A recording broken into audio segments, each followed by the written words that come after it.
asalaamaaleykum wa rahmatulah taala wa barakatuh mbokk téléspectateurs yi ñu ngi leen di nuyu di leen di jaajëfee ci ànd bi nga xam ne yéen koy ànd ak ñun boobu ba léegi fii ci RTV Africa rawatina ci émission bi nga xam ne mooy Diaspora TV show émission bi nga xam ne dina leen indil doomu Sénégal doomu Afrique les acteurs de la communauté sénégambienne ak africaine yi nga xam ne ñu ngi yëngu fii pour doxal li nga xam ne mooy suñu communauté ak le continent africain te nag ñu am mbégte dalalaat koo xam ne dañuy wax ni retrouvailles ndax ci kër gi la bokk ñëwoon na fi waxtaan ak yéen mu ngi continuer ci liggéey boobu nag mu ñëw tey ñëw war a waxtaan mu wax ñu lu ñuy liggéey bi fu mu toll ak fu mu li nga xam ne jot na ko ci def ak information yi nga xam ne war na ko jagleel ñi nga xam ne ñooy askan bi mi kan mi Thiendella Diagne mi nekk candidat aux législatives yi nga xam ne ñu ngi koy dëgmal fii ak le mois de juillet au niveau du Sénégal moom nag mu ngi représenté continent bi nga xam ne mooy Amérique ak Océanie Thiendella nag moom mu ngi ànd ak parti bi nga xam ne mooy le parti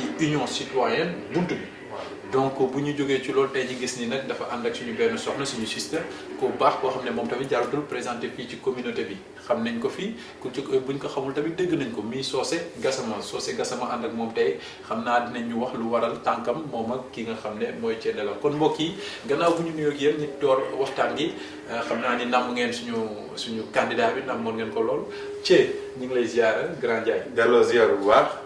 benn na nga def. sant rek alhamdulilah. delloo ziar Serigne Diop tamit. ak suñu mbokk yi ci communauté Washington DC. communauté Amérique Océanie yëpp.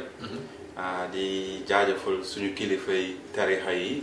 di siyaare ñëpp ci gàmmu gi. macha allah yal na yàlla def jàmm Sénégal def jàmm fii Amérique ak suñu communauté yëpp incha allah rabbi. jërëjëf yaa ngi ci gàmmu gi ji tey. waaw maa ngi ci gàmmu gi incha allah soxna Socé ñu ngi lay ziar Gassama.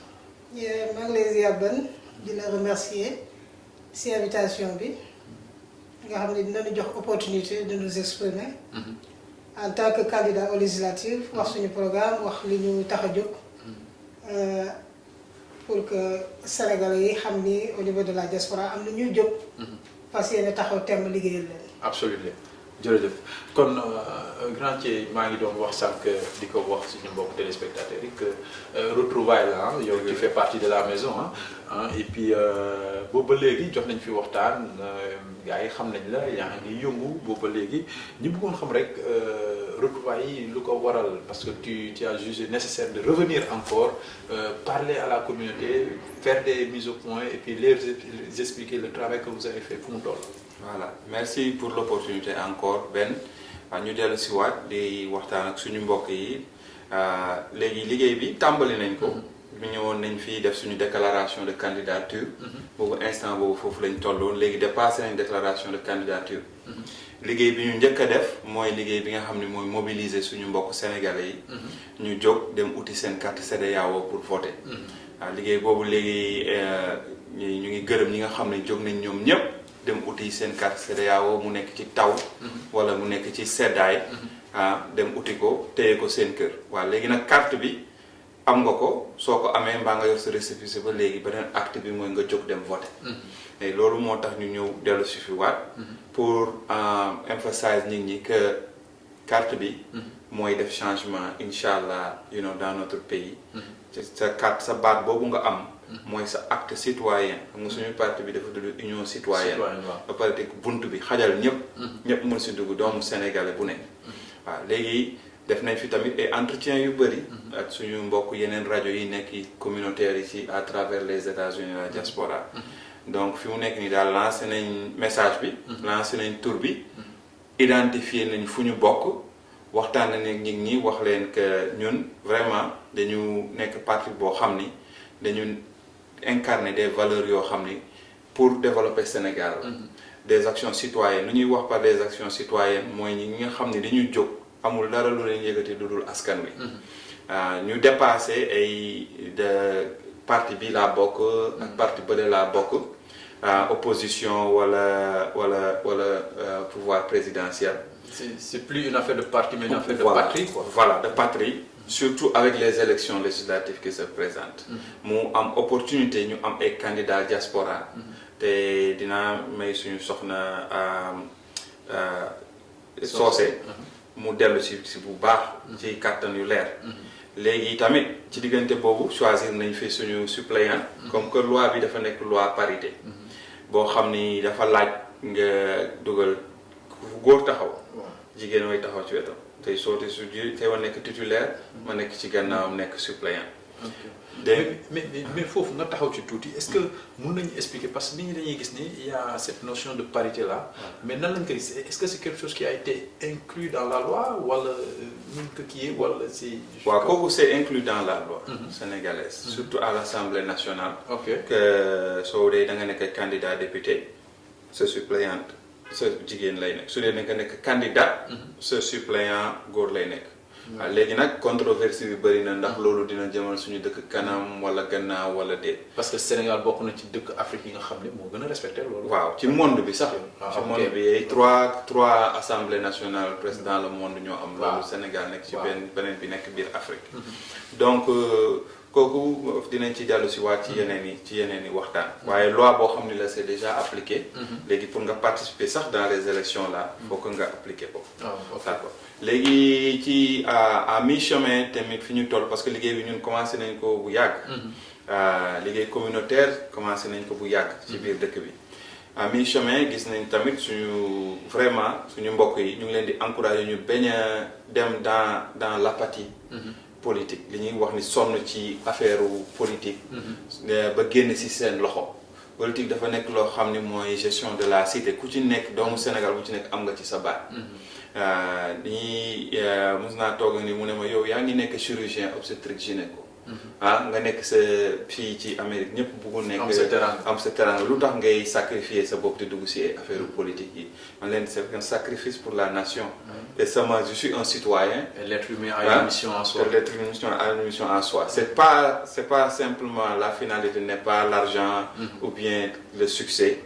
Mais tamit nan nga mën a servir ton pays. Absolument. waaw léegi ma nekk fii suñu communauté mu dugg ci. yàlla dimbale ñu si incha allah may ñu si ndam bu baax a baax donc à mi-chemin le bilan est très positif. vraiment fu ñu dem ku ñu waxtaanal ak ñi ñu waxtaanal ñëpp accueillir nañ ñu bu baax.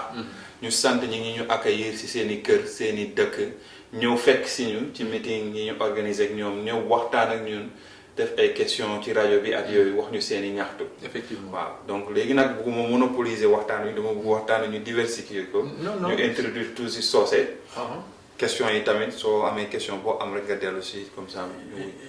incha allah parce que gis naa tamit ci biir liggéey boobu.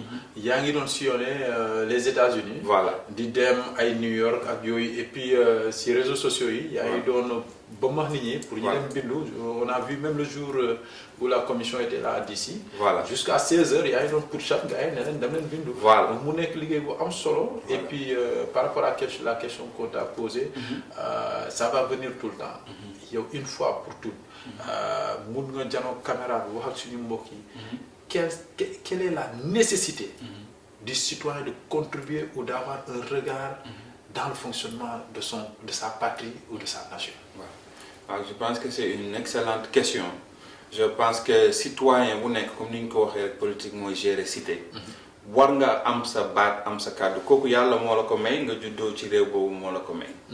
donc suñu dëkk yàlla dimbale nañu ba nga xam ni am na dëkk bu am jàmm la suñu dëkk fi mu nekk ni engagement yi ñu toll nekk na dëkk boo xam ni politiquement on peut dire que c'est un peuple mûr et mature en matière de politique Sénégal yi xam nañ li ñu bëggu kenn mënatu leen nax jàll nañ 3 ou 4 administrations yu taxaw fii biir Sénégal léegi mun nañ choisir seen candidat bu leen neex ku leen convaincre donc léegi dañu bëgg a baser vraiment am na suñu maam Serigne bu baax boo ko wax boo xam ni daf ni lu ñuy ut daal si àdduna bu ñu seeti tur bu ñu seeti ban ethnie nga bokk ak yooyu dañuy seet pas-pas bi nit ki àndal jikko ci waaw ak jikko donc jugeons les gens par leur caractère ak ce qu'ils ont accompli ak pas-pas bi leen jógloo ba ñu bëgg accomplir li leen jógal kon mbokk yi ñoo ko déggandoo boo leen di juger nit ki par rapport ak liggéey bu ngeen ko bëgg a dénk ngeen xool jikko ji xool caractère bi xool doxalin bi donc defe naa loolu moo ëpp solo que ñuy xool leneen lu dul loolu jërëjëf ci kon ñu def benn transition ci biir loolu pour ne pas être en porte-à-faux avec la loi donc vous avez respecté la notion de parité. Voilà. Et donc d'où la résolution de choisir une suppléante. Est-ce que mun nga ñu wax suppléant boobu ñi def transition ak defe naa si je ne me trompe pas il s'agit de Socé Gassama. En effet waaw choisir nañ bi ñu toogee xool waxtaan ak suñuy mbokk waaw vraiment gis fi suñu sœur mu ngi tudd Socé Gassama nekk fii à Washington DC mu am expérience politique am parcours universitaire jàng occupé des fonctions au Sénégal avant muy ñëw fii mérité plus que position suppléante tey ci suñu union citoyenne bunt bi fii te ñaan yàlla jëmale ñu kanam te àndandoo bi yàgg ñuy wax rek esprit de sacrifice ku ci nekk moom bi ma waxtaanee ak moom ma nekk rakkam mu nekk suma sister xalaatu ci benn xaj ak seen ndaxte dafa gis Sénégal gis ambition bi ñu am gis li ñu bugg a defal suñu mbokku immigré yi fii ci États-Unis mu bàyyi lépp li mu yoroon mu ñëw ànd ak man mu wuy si la ci luñ ko woo wuy si sénégalais ci luñ ko woo ba pare bëgg a soppi mbir yi changer doxalin bi nga xam ne ñu ngi koy gis au niveau de l'Assemblée nationale su leen yàlla fale incha allah ñu ngi ñaanal yàlla ci xol bu sedd guy mbokk yi kon ñu def suñu transition ci li nga xam ne mooy deuxième partie bi di ko consacrer ci ki nga xam ne mooy suppléante bi Socé Gassama déjà félicitations. Félicitations defe naa sa qualité ci bu ñu sukkandikoo ci lu mu wax sa qualité moo waral nomination bi te loolu la ñu bëgg gis de plus en plus wax ci tuuti rek ci yow parce que man je t'ai vu à l'œuvre un discours très poignant un discours direct un discours sans ambiguïté nga nekk nit koo xam ne ku dynamique nga jigéen bu xarañ et puis je crois que on a intérêt d'avoir de plus en plus des femmes comme toi Socé ñi bàyyi la nga présenté wu à nos téléspectateurs. Ok, merci Ben encore pour l'opportunité. Bon, comme ni ñu koy waxee wax ci sa bopp c'est un peu difficile. Absolument. Mais li Thiendé la wax doy na peut-être li ma si mën a yokk rek mooy que ni yàgg naa ci mouvement politique yi. Depuis l'université. ba ma nekk université de Dakar j'étais dans le mouvement étudiant. ku def université de Dakar jamono yooyu xàmmee nga ma ci mouvement bi. ma nekk ci di ci sonn nekk ci di taxaw ci problème étudiants yi. on sacrifiait même nos études pour ça. nekk ci réunions yi tard dans la nuit. di dugg ci services sociaux yi. à l'université dans les facs. partout di taxaw étudiants yi yàgg naa ci loolu daal. et même après l'université j'ai toujours été engagée sur le plan politique. musuma bañ a def politique même bu ma nekkul ci parti. damay politique damay joxe sama avis. damay participer et depuis que j'ai eu l'âge de voter. J'ai commencé à voter. Absolument. Immédiatement. Parce que voter pour moi c'est un devoir citoyen. boo xam ni képp koo xam ni juddoo nga ci dëkk. dëkk ba am démocratie ñuy voter war nga voter. Absolument. wala toog di xaar rek ñu lay décider la. parce que bu ñu décider décision yi ñu jël si tu n'as pas participé. ça va t'impacter. ça va t'impacter and you just gonna take it like that. doo am beneen opportunité pour changer ko. parce que bi ñu la joxee opportunité pour nga ñëw wax sa joxe sa voix tu ne l'as pas fait. donc politique yàgg naa si et sur le plan professionnel aussi doon laa liggéey Sénégal avant ma ñëw fii. économiste la de formation gestionnaire la comptable la donc loolu mooy sama spécialité. donc lu bari ci nu réew di doxale xam naa ko ndax nekkoon naa ci administration sénégalaise. Absolument. xam naa nu muy doxee et tout ça donc mën naa ci joxe sama avis. yàgg naa ko si joxe et tout ça et même bi ma ñëwee fii aussi. j'ai toujours fait de la politique parce que maa ngi ci rajo yi di wax ñu bari xamee nañ ma ci rajo yi j'interviens tout le temps ci rajo yi durant les élections de 2012 j'étais avec Taxaw Temm nekkoon naa ci rajo yëpp après on était avec Macky au deuxième tour et j'ai fait des prestations si meeting yi si everywhere so yàgg naa si lii daal c'est pas quelque chose je n'improvise pas c'est quelque chose que j'ai déjà fait et je suis là déterminée encore une fois surtout que l'opportunité m'a été offerte pour que ma mën a this time servir mon pays avec une voix autorisée. maanaam bés bu ñu falee député. donc on pourra avoir une voix autorisée qui nous permet d'accéder à structures et à des personnes yoo xam ne dinañ mën a faj problème mu diaspora bi. dëgg la. waaw loolu pretty much loolu mooy sama. mu nekk vraiment mu nekk lu am solo et c'est appealing par rapport ak ki nga doon. ak li ngay incarné donc mais yow nouvelle boobu comment tu l'as accueilli? Bon, je l'ai très bien accueilli comme ni ma la ko waxee rek. yàgg naa ci lii. opportunité bi dafa présenté wu ci man. j'ai saisi l'opportunité au bon moment.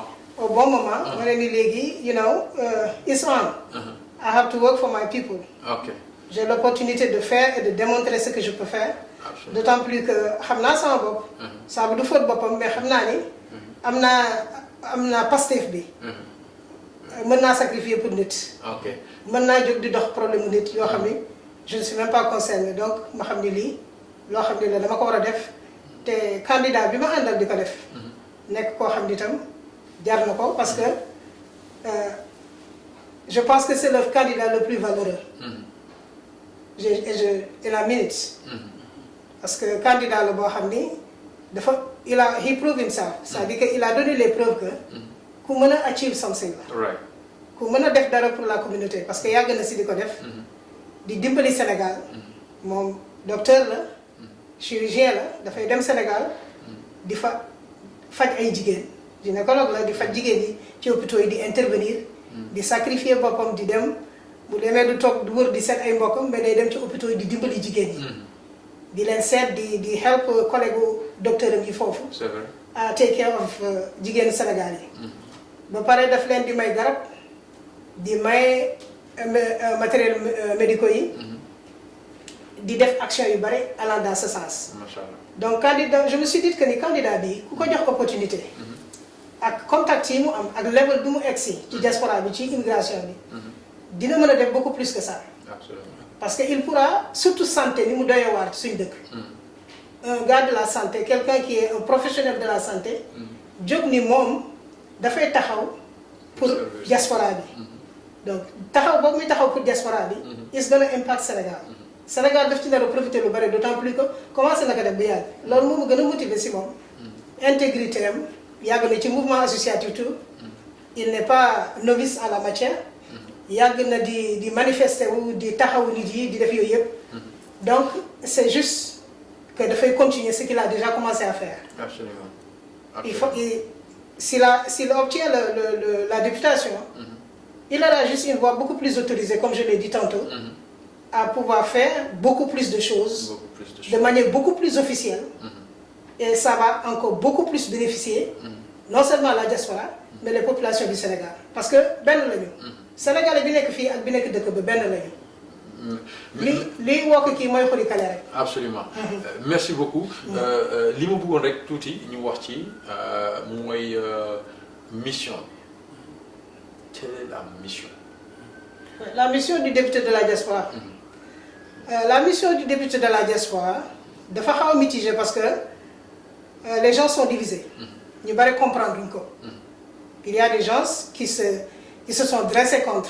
Nous ne voulons pas de ça, il y a xaalis la, Sénégal nit ñi lañu sonn blablabla et que au lieu de faire des députés, d'augmenter le budget du Sénégal, on devrait peut-être donner ça à quelqu'un d'autre. Mais ils n'ont pas bien compris ce qui se passe.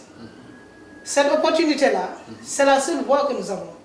Ñun yàgg nañ di kaas ci diaspora bi bis bu ne ñu kaas dañuy dem ambassade ba consulat ba. dañuy nekk ci problème yu bari dañuy nekk sax ci problème yoo xam ne kenn du ko xam mais on n'a aucune voix da nga koy kaas sa biir nekk mbaa nga dem rajo sangam wax ko fa personne n'écoute et personne ne prend de décision et personne ne fait quelque chose pour ça donc xamuñu ni lii mooy suñu voix c'est notre opportunité d'élever notre voix haut et fort de pouvoir parler avec les autorités de manière régulière et de manière organisée ñu am koo xam ni kii ñoom ñoo wax ni ñoo ñu jox opportunité bi kii mooy suñu député they have to listen to him you know they have to listen xam ni kii dafay ñëw pour waxal ay nit te nit yi muy waxal ils veulent des résultats dootuñu fi nekk di casse pour rien bu ñu amee député dañuy casse et on va obtenir des résultats te li ñuy wax dina am fu mu jëm yii ñuy casse yi yëpp loolu mooy suñu mission en fait. ok ñun dañuy jóg uniquement pour diaspora jóguñu pour faire de la politique politicienne bokk kii farak kale xuloo kii xeexe kale non c'est pas notre objectif en tant que candidat indépendant on est là pour la diaspora parce que diaspora dafa spécifique par rapport au reste du Sénégal absolument et diaspora bis buñ ci diaspora non seulement dafa spécifique mais cela n'empêche que non seulement nous allons nous battre pour la diaspora mais nous allons également nous intéresser à ce qui se passe au Sénégal. Parce qu'une fois que tu es député, toutes les questions et toutes les séances qui ont lieu à l'Assemblée, nous allons y participer. Et donc, question yep, dinañ ci indi xalaatu immigré. Dinañ ci indi comment les immigrés veulent que ça se passe. Et c'est une expérience dans un pays développé. Nous pouvons maintenant, à travers cette députation, transférer ça au Sénégal. Absolument. Parce que nek di ñu nek ci dëkk bi, dafa war a profiter le Sénégal. Expérience bi ñu fa am dafa war a profiter Sénégal pour que les choses changent au Sénégal parce que c'est une question de mentalité c'est une question de comportement on voit des comportements yoo xam ni kenn mënu ko changer ku dul ki lay wan lu différent ni la listen fii en Amérique ni lay demee ñii ils sont organisés comme ça c'est pourquoi ils sont développés we have to change this on doit faire ceci on doit faire cela et je pense que cette députation là c'est la voie unique to achieve all this pour réussir cette mission-là. La voie yow maa ngi lay dégg nga bëgg kii ànd ci ak union citoyenne buntu bi. par rapport ak li mu wax lépp. ak mission boobu mun nga ko tënk rek ci dolli ci li mu wax. voilà mun naa ko summarize en 3 terms. que ñun député dafa nekk ñett. ma koy wax chaque fois benn bi mooy représenter suñu constituency. lan mooy suñu constituency mooy Amérique ak Océanie yi ñooñu tax a jóg leneen taxaguñu jóg parce que mission da ngay focus soo jógewee ci kii mission bi ngay accomplir rek da ngay tergiverser donc ñun suñu focus fi mu nekk nii mooy représenter Amérique Océanie yi seen i ñaxtu seen i problème loolu moo tax ñuy dox ci dëkk yi di waxtaan ak ñoom di xalaat di toog ak ay ñi ñu am xam-xam ci biir Amérique Océanie yi ñu ñuy xelal mu nekk ay leader tarixa leader organisation yi yéen ñu nekk ci société civile bi ñu ñuy xelal di ñu waxtaanal di ñu guider parce que loolu consensus bi ñu war a am parce que bu ñu faluwee comme député on a besoin d'un consensus boo xam ne nan la ñu mën a liggéeyalee waa Amérique Océanie yi fi mu nekk nii ñu ngi focus ci Canada ak États-Unis parce que foofu ñooy voté mais dans le futur incha allah dinañ ko expandre ba mu dem ci yeneen dëkk yi ñu war a représenter yëpp muy Brésil Argentine Australie ñoom ñëpp dinañu dégg dinañu gis waaw élection yi dafa xat sinon dinañ mun jóg dem seeti leen mais incha allah ba suñu yàlla dimbale ba ñu gagné dinañ jóg dem seeti leen ba nga xam ne ñoo am ay mission mun voter ci élection yi di ñëw loolu mooy constituency deuxième mission député mooy comme suñu système nu mu ko waxee mooy légiférer proposer des lois yoo xam ni dafay suxal askan wi you know utiliser suñu ay compétences nan la ñu amee suñu esprit de raisonnement li ñu xamee juddoo Sénégal xam culture Sénégal dëkk bitim réew nan la ñu mun jaxasee yooyu ba nga xam ne suñuy def proposition de loi Sénégal dina nekk loo xam ni dina nekk dans les normes internationales mais aussi loo xam ni dafay nekk ci loo xam ni dafa ancré wu dans notre culture ba pare jëriñ suñu représentation muy Amérique Océanie troisième liggéey bi nga xam ne moom la député war a def mooy li nga xam ni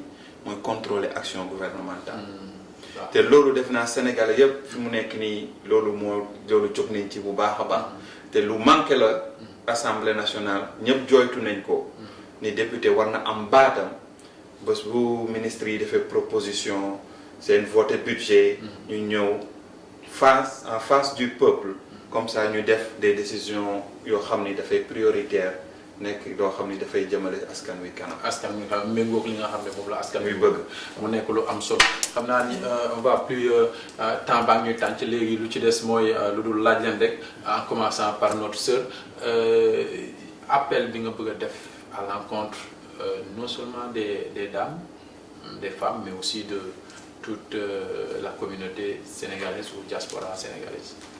bon appel bi ma bëgg a def benn mooy rek comme ni ma ko doon waxee tantôt di leen fàttali rek nii surtout quand je parlais de l'importance de la députation dans la diaspora que lii lu am solo la nañ ko comprendre noonu nañoo xam ni que lii c'est la voie bi ñu mën a jaar pour se faire entendre. Donc je lance un appel à toutes les femmes sama sœurs yi sénégalaises yi fi nekk yépp sans distinction. Je lance un appel également à tous les Sénégalais. góor ñi ak jigéen ñi donc je leur lance un appel ni leen lii du politique politicienne. C'est juste que dañu war a jóg ñun diaspora bi. we need to stand up. Et régler nos problèmes. Et c'est par la voie de la députation qu'on peut le faire. Donc ma leen di lancer un appel ni leen suñu candidat bi c'est un bon candidat. C'est le meilleur choix. Et que ñoom ñëpp inchallah le 30 juin.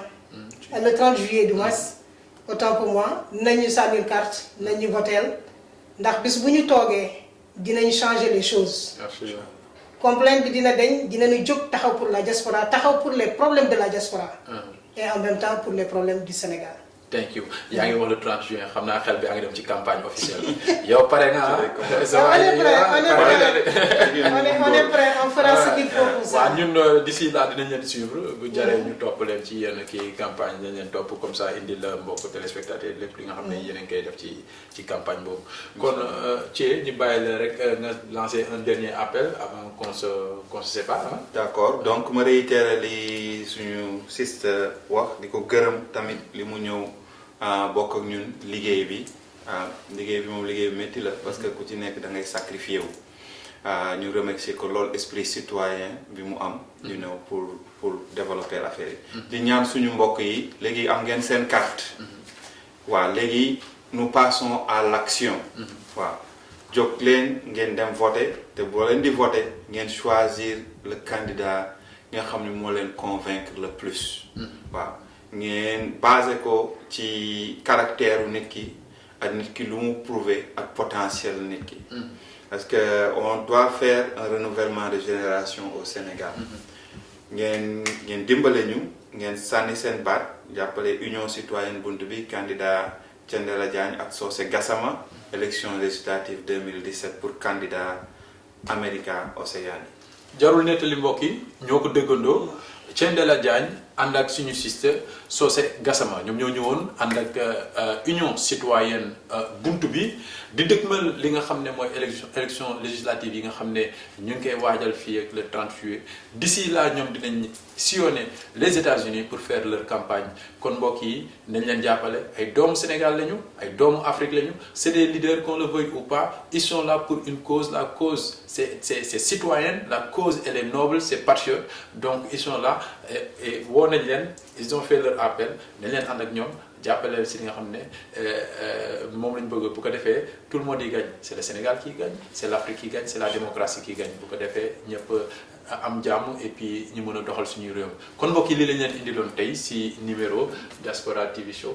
Un dernier mot di leen ñaan rek ngeen dem ci suñu website